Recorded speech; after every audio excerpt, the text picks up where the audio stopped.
Hello viewers.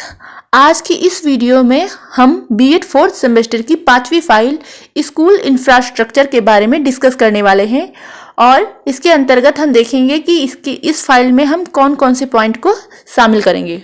तो इस file के अंतर्गत हम सबसे पहले विद्यालय का अर्थ एवं परिभाषा लिखेंगे, फिर विद्यालय के बुनियादी ढांचे का अर्थ एवं महत्व लिखेंगे, फिर बुनियादी ढांचे का उद्देश्य, विद्यालय का विवरण, विद्यालय का संक्षिप्त इतिहास, विद्यालय परिसर का क्षेत्रफल एवं विवरण आदि बिंदुओं के बारे में डिस्कस करेंगे। विद्यालय का अर्थ। विद्यालय शब्द दो शब्दों से मिलकर बना है, विद्या प्लस आलय। विद्या शब्द का अर्थ है ज्ञान और आलय शब्द का अर्थ है स्थान, अर्थात वह स्थान जहाँ ज्ञान प्रदान किया जाता है वह विद्यालय है। साधारणतया हम यह कह सकते हैं कि वह स्थान जहाँ अध्ययन अध्यापन का कार्य होता है वह विद्यालय है। दूसरे शब्दों में स्कूल शब्द की उत्पत्ति यूनानी शब्द स्कूल से हुई है, जिसका अर्थ होता है अवकाश। बात कुछ आश्चर्यजनक सी लगती है, किंतु इसका स्पष्टीकरण देते हुए A.F. लीच ने लिखा है, वाद विवाद या वार्ता के स्थान जहां एथेंस के युवक अपने अवकाश के समय को खेल कूद, व्यायाम और युद्ध के प्रशिक्षण में व्यतीत करते थे, धीरे धीरे दर्शन तथा उच्च कलाओं के स्कूलों में बदल गए। अकेडमी में सुंदर उद्यानों में व्यतीत किए जाने वाले अवकाश के माध्यम से स्कूलों में बदल गए।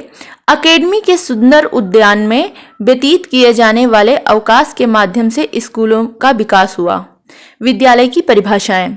J.S. रॉस के अनुसार विद्यालय वे संस्थाएं हैं जिनको सभ्य मानव ने इस दृष्टि से स्थापित किया है कि समाज में सुव्यवस्थित तथा योग्य सदस्यता के लिए बालकों की तैयारी में सहायता मिले। ओटवे के अनुसार विद्यालय युवकों को विशेष प्रकार की शिक्षा देने वाले सामाजिक आविष्कार के रूप में समझे जाते हैं।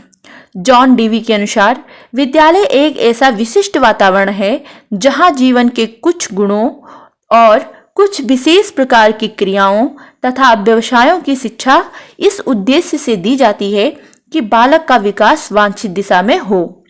विद्यालय का बुनियादी ढांचा।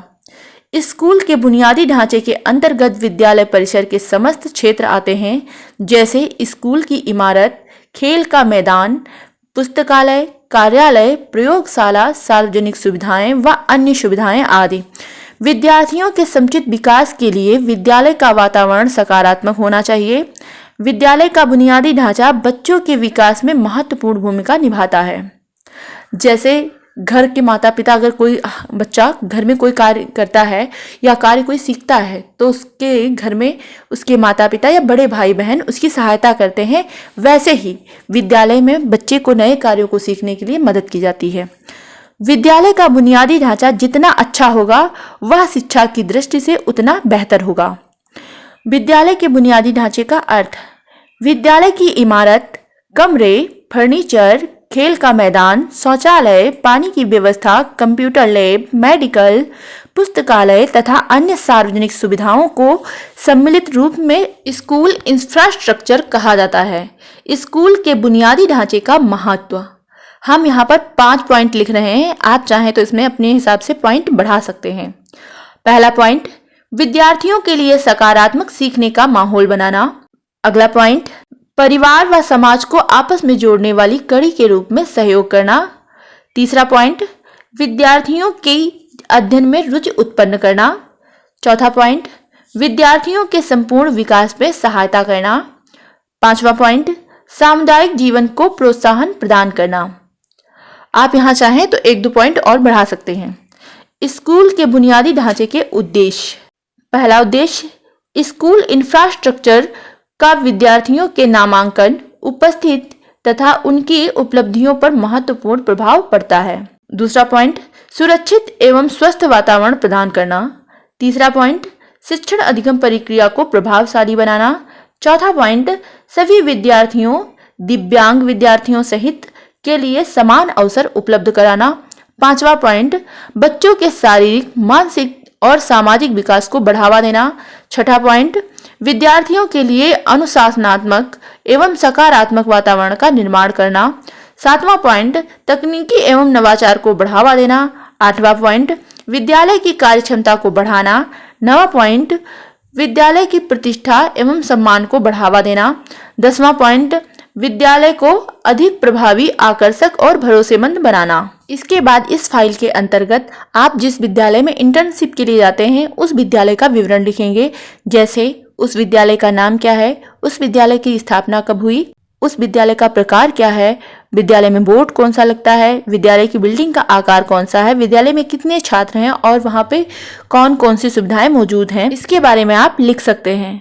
सबसे पहले हम मेन हेडिंग के रूप में डालेंगे विद्यालय का विवरण और उसी के अंतर्गत छोटी छोटी हेडिंग बनाते हुए हम सारी चीजें लिख लेंगे, जैसे विद्यालय का नाम, विद्यालय का प्रकार, स्थापना वर्ष, बोर्ड, आकार, छात्रों की संख्या, पता और वहाँ पर कौन कौन सी सुविधाएं हैं, जैसे रसोई घर है या नहीं, खेल का मैदान है तो उसके बारे में लिखेंगे, पुस्तकालय और वहाँ पर बगीचा है या नहीं है, और विद्यालय की कक्षाओं में स्मार्ट बोर्ड अगर है तो उसके बारे में लिखेंगे।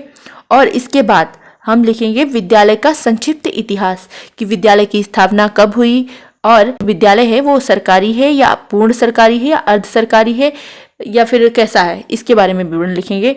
इसके बाद हम विद्यालय परिसर का क्षेत्रफल एवं विवरण के बारे में लिखेंगे, जैसे विद्यालय का क्षेत्रफल कितना है, वहाँ पर जो बिल्डिंग बनी है उसमें कितने कमरे हैं इत्यादि का विवरण लिख सकते हैं। अगर आपके विद्यालय में इन सारे पॉइंटों के अलावा अगर कोई अधिक सुविधाएं हैं तो आप उसके बारे में अपनी फाइल में कम या ज़्यादा पॉइंटों को कर सकते हैं।